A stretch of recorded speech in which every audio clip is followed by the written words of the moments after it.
tentang rantai makanan. Rantai makanan. Setiap makhluk hidup memerlukan makanan. Manusia mendapatkan makanan dari mengolah bahan yang ada di alam. Nah, bagaimana dengan tumbuhan dan hewan mendapatkan makanan demi keberlangsungan hidup mereka? Yuk kita bahas bersama. Pengertian rantai makanan. Rantai makanan adalah serangkaian proses makanan dan dimakan antar makhluk hidup yang menunjukkan urutan tertentu yang berperan sebagai produsen, konsumen, dan pengurai. Rantai makanan sangat penting bagi kelangsungan hidup lingkungan pada suatu ekosistem. Sekarang kita akan membahas rantai makanan pada ekosistem darat atau sawah. Tumbuhan berperan sebagai produsen karena tumbuhan dapat menghasilkan makanan sendiri dari proses fotosintesis dengan bantuan sinar matahari. Kemudian ada hewan. Hewan berperan sebagai konsumen.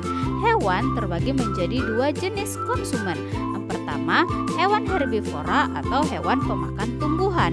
Yang kedua, hewan karnivora atau hewan pemakan daging.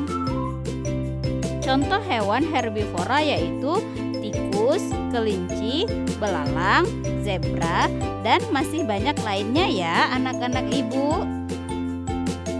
Contoh hewan karnivora yaitu katak, ular, harimau, burung pelikan, dan masih banyak yang lainnya ya anak-anak ibu. Peran rantai makanan pada ekosistem sawah yaitu tumbuhan atau padi berperan sebagai produsen karena tumbuhan dapat menghasilkan makanan sendiri melalui proses fotosintesis. Yang kedua, tikus. Tikus merupakan hewan herbivora atau hewan pemakan tumbuhan.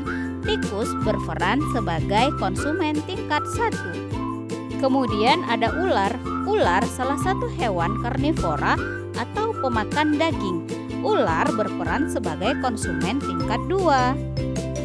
Kemudian ada elang. Elang juga termasuk hewan karnivora. Pada rantai makanan ini, elang disebut hewan pemangsa atau pemburu. Elang berperan sebagai konsumen tingkat 3 atau puncak.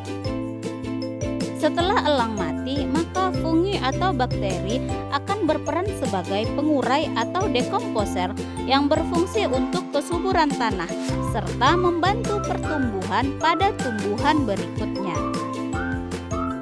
Ini adalah contoh rantai makanan pada ekosistem sawah. Padi dimakan oleh tikus, tikus dimakan oleh ular, ular dimakan oleh elang. Elang mati akan diuraikan oleh bakteri. Bakteri memecah materi organik, mengembalikan tanah untuk diserap tumbuhan kembali. Begitu seterusnya.